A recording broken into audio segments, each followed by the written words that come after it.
नमस्कार, मैं महेश कुमार आपका इस वीडियो में स्वागत करता हूं। आज के इस वीडियो में हम लोग पढ़ेंगे संविधान क्यों और कैसे, क्लास 11 पॉलिटी पार्ट 1 और ये पहला चैप्टर है। और इस वीडियो में हम लोग इस चैप्टर में कुल मिलाकर के हम लोग संविधान के बारे में पढ़ने वाले हैं। ठीक है, समझे कि नहीं? संविधान क्यों बना, कैसे बना, है ना, तो कुल मिलाकर के संविधान के बारे में जानेंगे। तो चलिए देखते हैं। तो सबसे पहला सवाल है, संविधान किसे कहते हैं? किसे कहते हैं? तो किसी भी देश का सर्वोच्च कानून, सबसे बड़ा कानून, सबसे ऊंचा कानून संविधान कहलाता है। संविधान हमें बताता है कि देश कैसे चलेगा, सरकारें कैसे बनेगी और सरकार का अधिकार क्या होगा, सरकार की सीमाएं क्या होगी और साथ में नागरिकों के अधिकार क्या होंगे और कर्तव्य क्या होंगे। ये सारा चीज हमें संविधान बताता है। ठीक है, तो संविधान क्या है? एक वह सर्वोच्च कानून है जो देश की शासन व्यवस्था, सरकार और नागरिकों के अधिकारों और कर्तव्यों का निर्धारण करता है ना। शासन व्यवस्था, सरकार और नागरिकों के जो कर्तव्य हैं, अधिकार हैं, उनका निर्धारण करता है। चलिए आगे बढ़ते हैं। अब हमें संविधान क्यों चाहिए, संविधान की आवश्यकता क्यों है?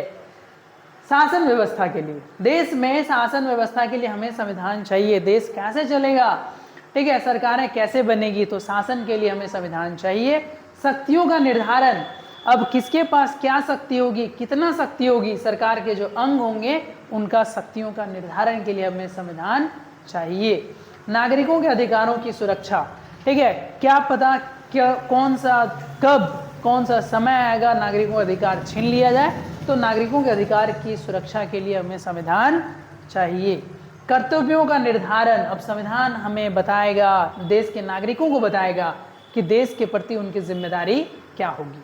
ठीक है, कानून का शासन, अब संविधान क्या करता है कि कानून के शासन को लागू करता है कि कानून के द्वारा ही शासन होगा, कानून के सामने सब समान है।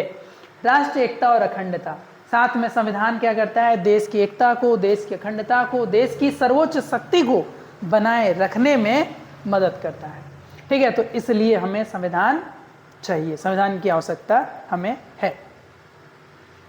संविधान के प्रकार, ठीक है, तो संविधान जो है 3 प्रकार के हैं, लिखित, अलिखित और मिश्रित। लिखित संविधान यानी जो लिखित रूप में है, तो वैसे संविधान को लिखित संविधान बोलेंगे। कौन कौन से देश हैं? जैसे में भारत, अमेरिका, ऑस्ट्रेलिया, इन देशों का जो संविधान है वो लिखित है। और लिखित संविधान, जिस देश में संविधान लिखित नहीं है, तो ऐसे संविधान को अलिखित बोलेंगे। मतलब ये संविधान समय के हिसाब से, परंपराओं के हिसाब से, रीति रिवाज के हिसाब से, जरूरत के हिसाब से संविधान के नियमों को शामिल किया गया, बनाया गया या फिर विकसित किया गया। तो अलिखित संविधान कहाँ है? ब्रिटेन। अब मिश्रित संविधान, कुछ संविधान में बहुत ऐसे नियम कानून हैं जो लिखित भी हैं और बहुत ऐसी चीजें हैं जो लिखित नहीं है। ठीक है, तो ऐसे संविधान को हम लोग क्या कह सकते हैं? मिश्रित संविधान। ठीक है, जैसे भारत का संविधान को आप मिश्रित संविधान भी कह सकते हैं। बहुत ऐसी चीजें हैं जो लिखी हुई है और बहुत ऐसी चीजें हैं जो लिखित नहीं है। चलिए आगे बढ़ते हैं। अब आता है संविधान के कार्य। संविधान के कार्य, क्या क्या कार्य है संविधान का, क्या क्या करता है? तो ये राज्य की स्थापना करता है। ठीक है, एक देश की स्थापना करता है, एक राज्य की स्थापना करता है और राज्य के अंग क्या क्या होंगे ये डिसाइड करता है। शासन व्यवस्था का निर्धारण करता है। ठीक है, शासन कैसे होगा देश में, इसका निर्धारण करता है। ये संविधान का काम है। संविधान का काम है शक्तियों का बंटवारा करना। संविधान शक्ति का बंटवारा करता है कि किसके पास क्या शक्ति होगी। विधायिका, कार्यपालिका, न्यायपालिका के बीच शक्तियों का बंटवारा, शक्तियों का निर्धारण। दिशा निर्देश प्रदान करता है, राज्य को, देश को दिशा निर्देश देता है कि आपको देश के लोगों के लिए, जन कल्याण के लिए आपको क्या करना है, वो दिशा निर्देश भी देता है। और क्या क्या काम है वो भी देख लेते हैं।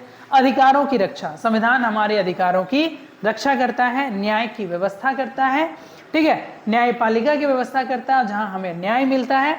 और ये जो है ना, संविधान का काम है कि कानून सबसे ऊपर होगा, कानून के नीचे सभी होंगे।